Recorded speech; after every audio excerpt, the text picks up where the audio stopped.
नमस्कार दोस्तों, आप सभी का हमारे चैनल एजुकेशन 9A पे स्वागत है। आज से हम सीटेट 2026 सीडीपी की नई सीरीज शुरुआत कर रहे हैं। क्लास 2 में बाल विकास और शिक्षा शास्त्र के महत्वपूर्ण कॉन्सेप्ट, प्रीवियस ईयर क्वेश्चन और थ्योरी को आसान भाषा में समझेंगे, जो कि सीटेट पेपर 1 और पेपर 2 के लिए महत्वपूर्ण होने वाला है। आपसे हमारे चैनल को लाइक, सब्सक्राइब एंड शेयर। नमस्कार दोस्तों और हमारे भावी शिक्षकों, आज के इस खास मास्टर क्लास और विश्लेषण सत्र में आप सभी का स्वागत है। आज हम बात करेंगे बाल विकास और शिक्षा शास्त्र की, यानी चाइल्ड डेवलपमेंट एंड पेडागॉजी। जो लोग सीटेट की तैयारी कर रहे हैं उन्हें पता ही है कि ये सेक्शन कितने ज्यादा मार्क्स दिलाता है। तो चलिए बिना वक्त गंवाए सीधे आज के सेशन की शुरुआत करते हैं। अब ये जो नंबर है ना 30, ये सिर्फ एक मामूली नंबर नहीं है। पेपर 1 और पेपर 2 दोनों में इस सेक्शन का वेटेज पूरे 30 मार्क्स का होता है। और इन 30 अंकों की तैयारी का मतलब सिर्फ एग्जाम पास करना नहीं है दोस्तों, हमारे चैनल को सब्सक्राइब जरूर करिए। गहरी समझ विकसित करना है। एक सफल शिक्षक बनने के लिए इन कॉन्सेप्ट्स को समझना एकदम बुनियादी और जरूरी बात है। तो आज के इस मॉक टेस्ट का ब्लूप्रिंट कुछ इस तरह रहेगा। हम 4 मेन सेक्शंस कवर करेंगे: बाल विकास के सिद्धांत, पियाजे और वाइगॉत्स्की, समावेशी शिक्षा और आखिर में अधिगम और शिक्षा शास्त्र। चलिए आगे बढ़ते हैं। शुरुआत करते हैं हमारे पहले सेक्शन से, जो है बाल विकास के सिद्धांत। चलिए अब इन नोट से सीधा सीटेट लेवल के एमसीक्यू सवालों पर आते हैं। पहला सवाल है, बाल मनोविज्ञान के कॉन्टेक्स्ट में विकास या डेवलपमेंट शब्द का मुख्य अर्थ आखिर क्या है? थोड़ा सोचिए कि विकास की एकदम सटीक परिभाषा क्या होनी चाहिए। आपके ऑप्शंस हैं: ऑप्शन ए केवल मात्रात्मक परिवर्तन यानी क्वांटिटेटिव बदलाव, ऑप्शन बी केवल गुणात्मक या क्वालिटेटिव परिवर्तन, ऑप्शन सी गुणात्मक और मात्रात्मक दोनों परिवर्तन, या फिर ऑप्शन डी इनमें से कोई नहीं। अपना जवाब दिमाग में लॉक कर लीजिए। और इसका सही जवाब है ऑप्शन सी। देखिए, विकास का मतलब सिर्फ शारीरिक वृद्धि नहीं होता जिसे हम माप सकें, वो तो मात्रात्मक है। इसके साथ साथ जैसे जैसे बच्चा बड़ा होता है उसमें फंक्शनल मैच्योरिटी और बिहेवियरल बदलाव भी आते हैं, जिसे हम गुणात्मक या क्वालिटेटिव विकास कहते हैं। मतलब बच्चे की उंगलियों का बड़ा होना मात्रात्मक है, लेकिन उन उंगलियों से पेंसिल पकड़कर लिखना सीखना गुणात्मक विकास है। तो बाल मनोविज्ञान में एक पूरा विकास हमेशा इन दोनों का ही कॉम्बिनेशन होता है। विकास के इस कंसेप्ट को समझने के बाद अब रुक करते हैं हमारे दूसरे सेक्शन की ओर, पियाजे और वाइगॉत्स्की। ये सवाल देखिए, ये एग्जाम्स में बार बार पूछा जाता है। लेव वाइगॉत्स्की के अनुसार जोन ऑफ प्रॉक्सिमल डेवलपमेंट यानी ZPD का क्या अर्थ है? उनका जो सामाजिक सांस्कृतिक सिद्धांत था ना, जरा उसे याद करने की कोशिश कीजिए।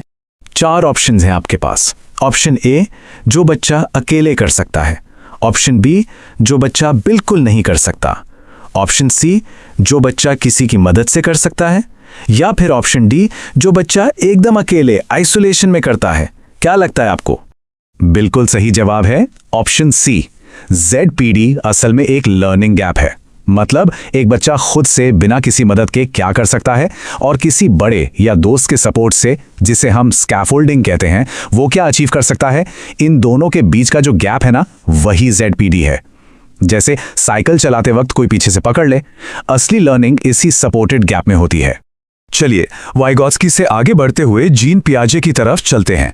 उनके अनुसार बच्चे सबसे अच्छी तरह से कैसे सीखते हैं?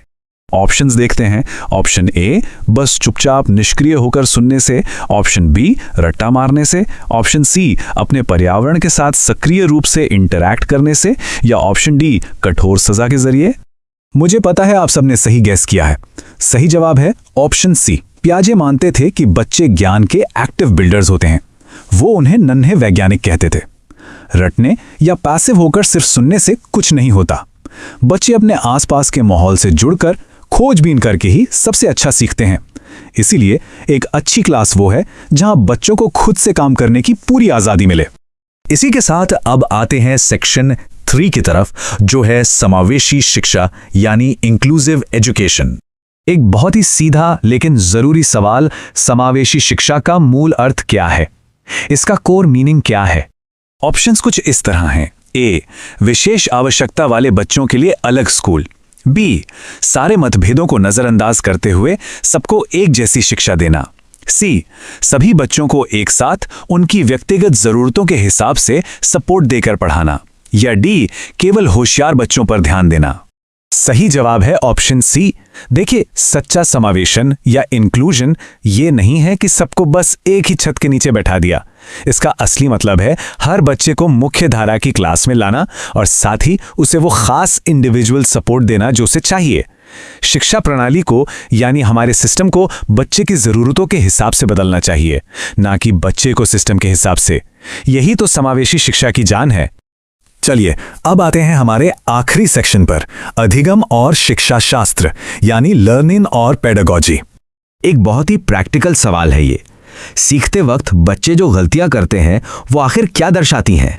ऑप्शंस हैं ए, उनमें बुद्धि की कमी है, बी, ये एक मीनिंगफुल लर्निंग प्रोसेस का हिस्सा है, सी, उन्हें तुरंत सजा मिलनी चाहिए, या डी, ये टीचर की विफलता है।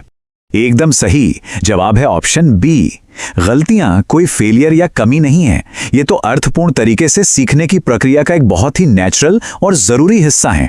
असल में ये गलतियां एक टीचर के लिए किसी खिड़की की तरह होती हैं जो दिखाती हैं कि बच्चे का दिमाग कैसे काम कर रहा है, वो नई चीजों को कैसे प्रोसेस कर रहा है। अब आज के स्मॉक टेस्ट मास्टर क्लास का आखिरी एमसीक्यू।